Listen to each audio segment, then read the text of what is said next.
Many years ago, in a quiet mountain town surrounded by mist and tall cedar trees, there lived a man everyone simply called the Lantern Keeper. No one remembered his real name.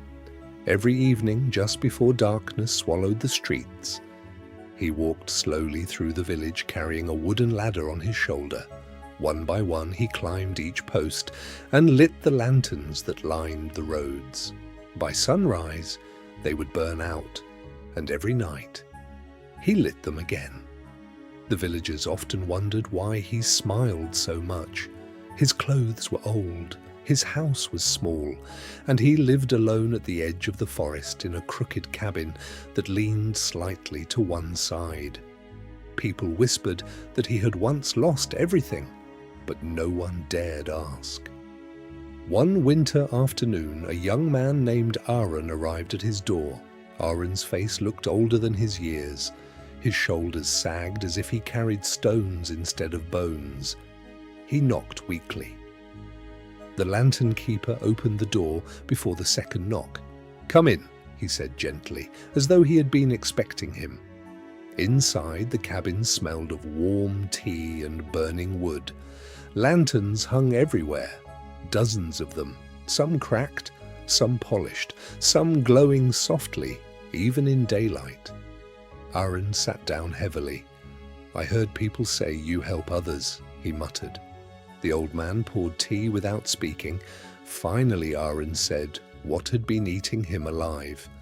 "I tried everything," he said. "I left home to start a business. It failed. I borrowed money. Now I owe everyone. My friends stopped answering my messages." He laughed bitterly. "I wake up already tired, because I know nothing good is waiting." The Lantern Keeper listened quietly. Then he asked only one question. "When you wake up," he said softly, "what is the first thing you expect from the day?" Arun frowned. "What kind of question is that?"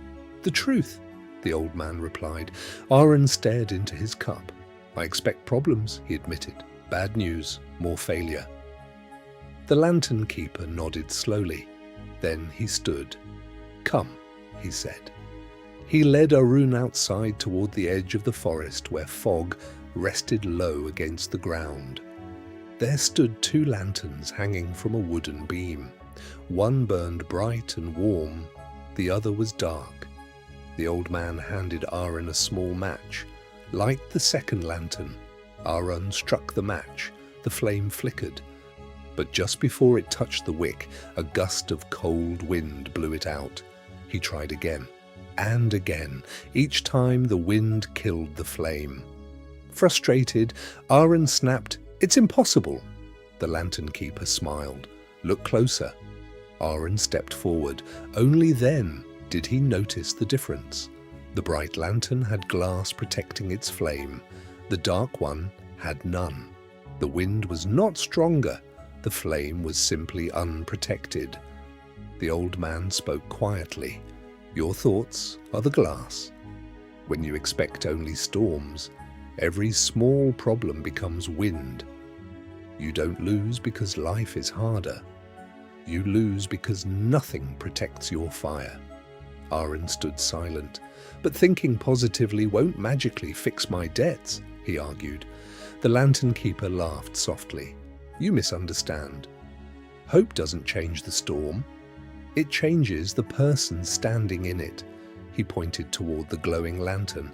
"When you believe something good can still happen, you wake up earlier. You try again. You speak differently. You notice the opportunities you ignored yesterday. Life does not suddenly become easy.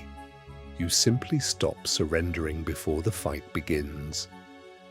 That night, Arun returned home. Nothing had changed. His debts were still waiting. His failures were still real. But the next morning, before fear could speak first, he whispered to himself, "Maybe today is not against me." He cleaned his small shop, called people he had avoided, accepted small work he once thought beneath him. Days turned into weeks, weeks into months. Slowly, things moved. A neighbor offered partnership. A customer recommended him to others. Money came little by little, not because miracles appeared, but because he finally stayed long enough to meet opportunity. One spring evening, Arun climbed the mountain again. He carried a new lantern in his hands. But the crooked cabin was empty. Dust covered the table. The fire pit was cold. The lantern keeper had gone. No note, no goodbye, only one lantern still burning near the window. And carved into the wood beside it were simple words. Darkness does not win because it is strong. It wins when no one lights a flame. From that day forward, whenever the village streets grew dim, Arun lit the lanterns himself, and people began to notice something strange. The man, who once expected nothing from life, now walked through darkness smiling. What lesson have you learned from this story? Let us know in the comment section.